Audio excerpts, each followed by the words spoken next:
JJ Perez with Inside Runner Sports. Greg Lucas, San Antonio Express News. It's your UTSA football post-game wrap-up for the 24-10 win over SFA today, Greg.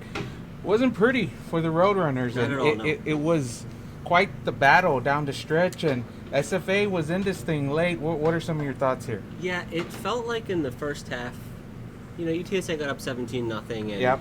It still didn't feel like it was the most crisp game, but it felt like they weren't going to be tested, and then you get to the fourth quarter, and it's a 7-point game all of a sudden.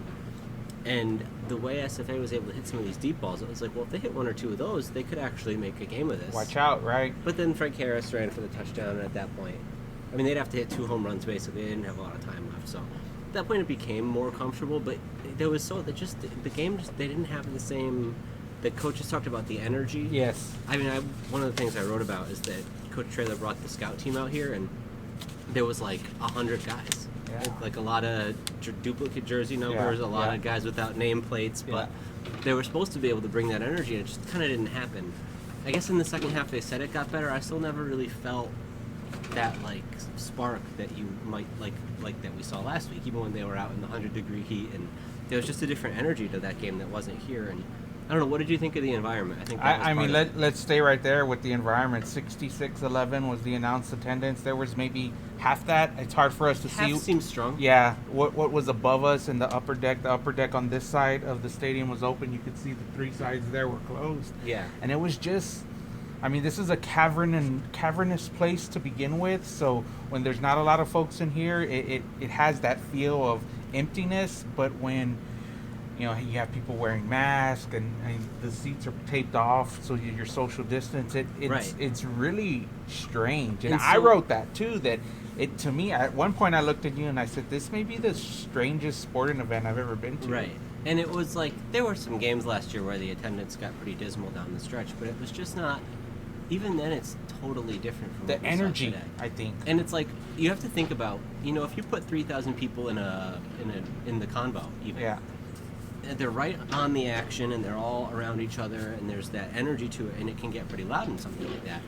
But here, the way you have 3,000 people spaced all over the place, and they don't have that same engagement, I don't think, because they're all separated from the other fans, right? And they all have masks on, and that's not like a get up and cheer kind of thing to have the mask on, and it was just kind of quiet, and I guess that's to be expected. But something about probably going through the whole normal pregame routine where all the lights go out and you have your video play and you charge out onto the field and all that, and then to go from that to it's like practice, it must be weird.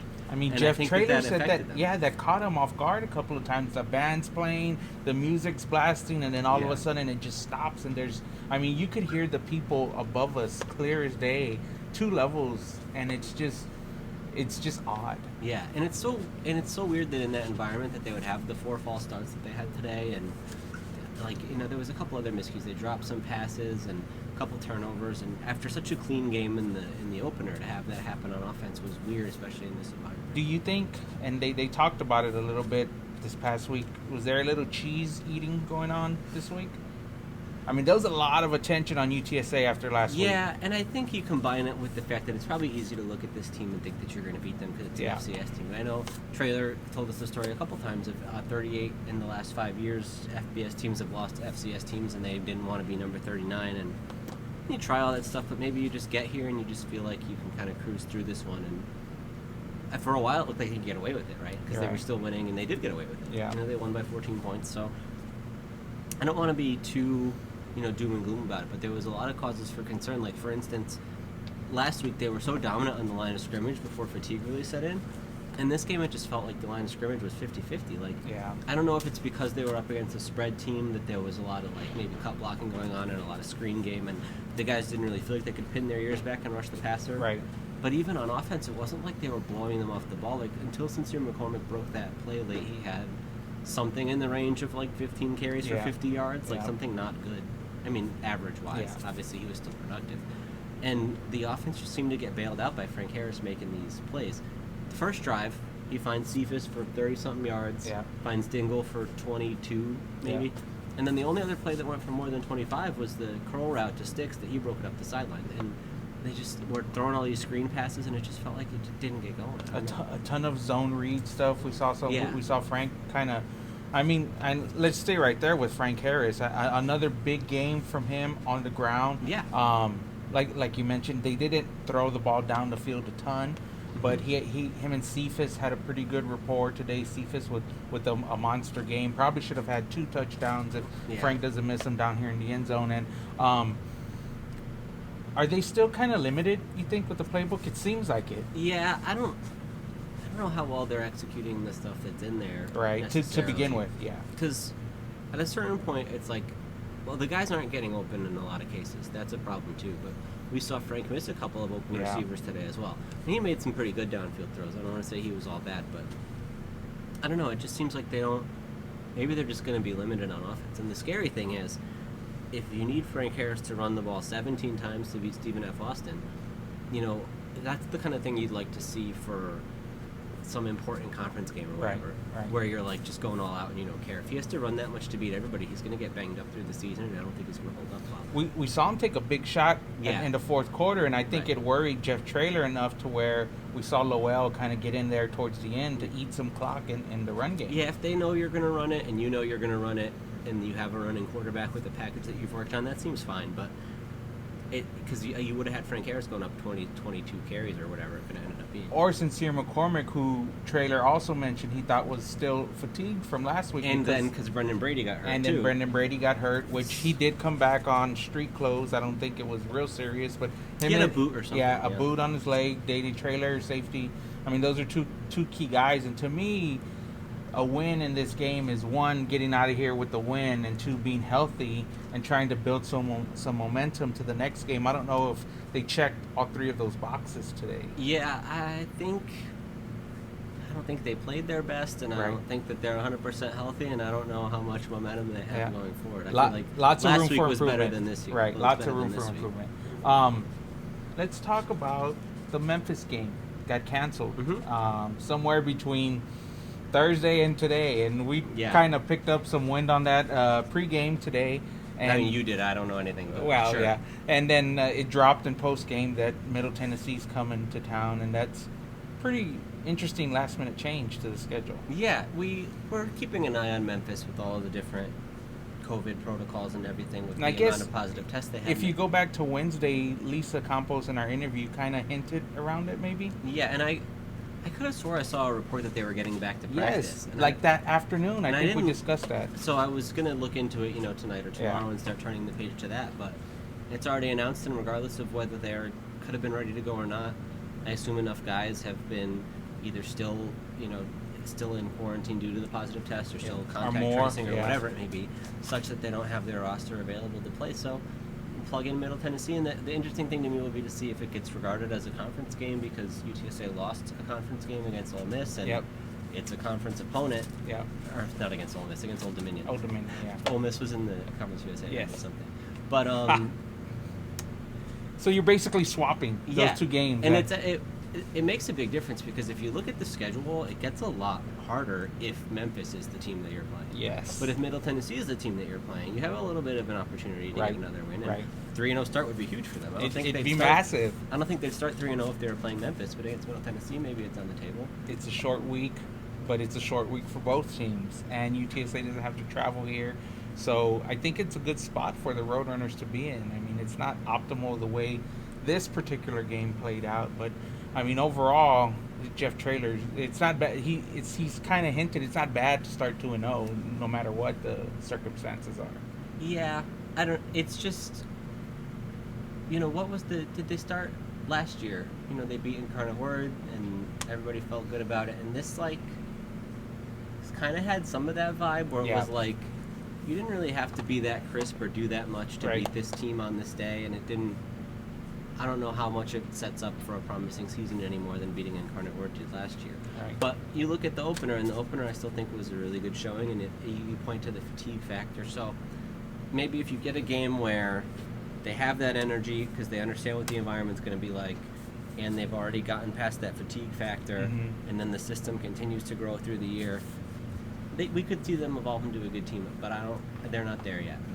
Let's talk a little bit about the defense, because we didn't really talk about that, and I think in these first 2 games the passing defense has kind of jumped to the forefront of an area where, honestly, there needs to be some improvement. I think maybe some of that in the first game was due to the penalties, and some of those penalties were pretty horrific. Yeah, but they hit. SFA hit some long balls today that were rough. They had 3 passes that went 40 plus, and I don't, I'm not a coach and I haven't broken down the replays a million times yet, but it seemed to me like it was the safeties who weren't where they needed to be. Yeah. There was one where Rashad Wisdom and Savion Harris were kind of converging on the guy as he caught it over the top. There was one that looked like, I remember one of the touchdown plays that looked like it was right in Savion's zone, and there was one where I think Corey Mayfield was in coverage, and it seemed he thought he had help over the top, and he didn't. In the middle, yeah. And I can't remember the other play off the top of my head, but basically it just seemed like Tariq Woolen played a great game to my eye. Yeah. Maybe there was a couple plays where he got beat and I didn't pick up on it, but he's around the ball, he's making hits, he had a near interception, deflecting passes, just like way more than I would ever expect for a guy converted from a new position. And Corey Mayfield, I didn't notice him that much, which is probably a good sign. Right. I didn't notice him that much. Yeah. So to me, I'm looking at the safety position, and I don't know how much Jamal Sam would have played if he was healthy. Yeah. Maybe that's something you could point at, but the way it is right now, like Rashad Wisdom is awesome against the run, and just a lot of the other things that he brings to the team. He comes up with a ton of tackles. Probably led the team in tackles. Again.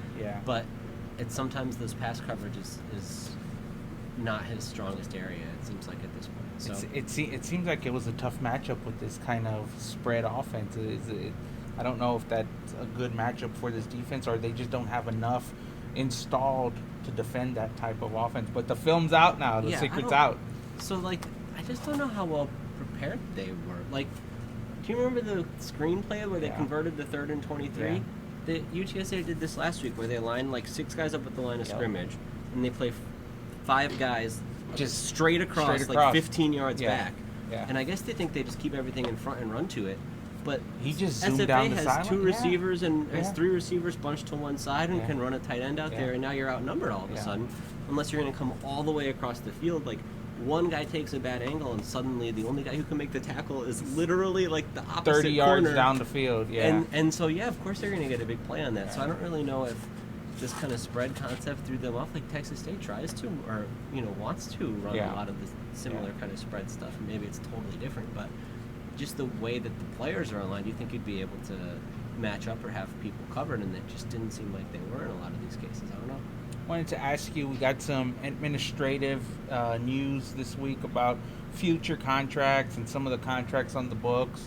Right, yeah. University of Houston series is losing 2 games to apparently a new series that's yet to be announced. Right, yeah, you would have to tell me, because it predates my arrival, why Houston and UTSA was a $0 arrangement when one of those departments would seem to be in a different position than the other one. Right. But given that UTSA can typically make more from a road game than it pays out for a home game, you are taking a net loss by keeping the Houston games. Yeah. So I guess because it was years down the road, obviously they're still, I think they're still in the books for 22 and 23. Yeah. So they lost 24, 25. Dead, but they got rid of 24 and 25 for some kind of arrangement. And Lisa made it sound like there's a lot of things getting shuffled. Yes. Maybe a lot that we haven't heard about yet. Right. So I guess we'll see how it shakes out. But everybody's trying to make a couple extra dollars. Yeah, no doubt. The Army game, which was added to the schedule here in a few weeks, is actually a 2-game series with another game 12 years down the road. 2032. Yeah. And I'm sure the buyout the guarantee negotiations are all completely different from how they would be. So they're getting $500,000 from BYU, which is cool. Yeah. And they only have to pay Army $150, if I remember correctly. Right. So, it's not the 1.4 you were going to get for LSU, but it's also not the $500K you were going to pay Grambling. So. Yeah. So you got to kind of roll it all together and take we're in COVID. Everything's changing from week to week. So I think overall pretty good job shuffling the schedule, all things considered. And it'll be interesting to see what plays out with this Middle Tennessee game, because the financial ramifications for that is obviously there if they don't have to pay them if it is a conference game. And then conference. The part about the conference game is the most interesting to me, because the logistics of how it worked out. Not every team from the West plays every team from the East. It's unbalanced. And the UTSA had Old Dominion. Yes. So they are playing fewer games in conference than the other West teams.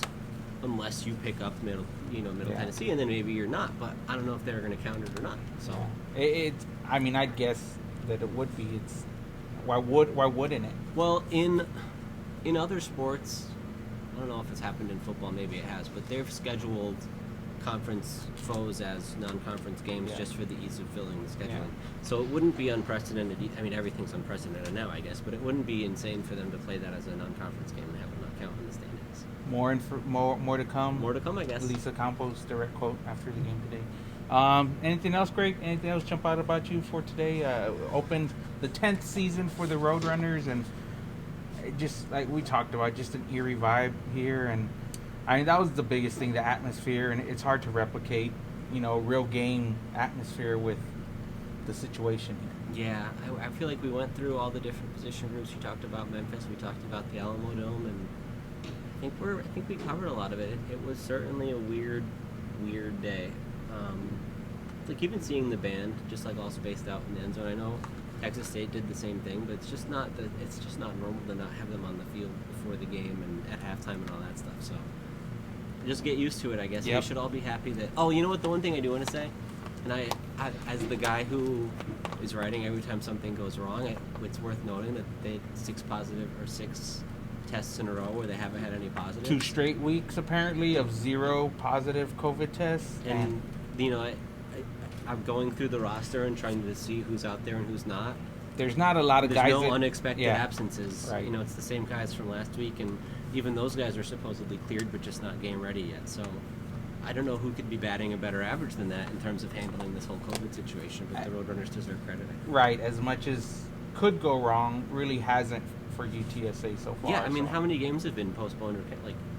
There really, if you think about it, there have not been that many college football games, and there's been 15 to 20 by now that have been postponed or changed. And so you're talking I don't know, I'd be just guessing 30% maybe aren't even getting to the field, and now UTSA has 2. They've nailed it. Yeah, they're ready to go. There's no an outbreak could strike at any moment. Right. As I'm saying this, I hope I'm not putting any kind of bad mojo on them or whatever, but it's been really impressive what they've done so far. And you would think even to have your entire roster available at this point, there's a lot of positive signs that unless you have a major outbreak specifically within your team, you'll be able to make it through the season. Well, that'll wrap it up here from the Alamo Dome. A now more quiet Alamo Dome several hours after the end of the game. The Roadrunners come away with a 24-10 win. UTSA with 2 wins in a row to start the Jeff Traylor era. And that'll wrap it up. Short week next week. I also want to make sure that we had our masks on the whole day, but just there's nobody nobody here. So we took them off for your video. Yes. JJ gave me a ride to San Marcos anyway, so we're in this together. So we're stuck. Well, I appreciate you guys watching. Greg Lucas, Antonio Express News, JJ Perez, Inside Runner Sports. Thanks, guys.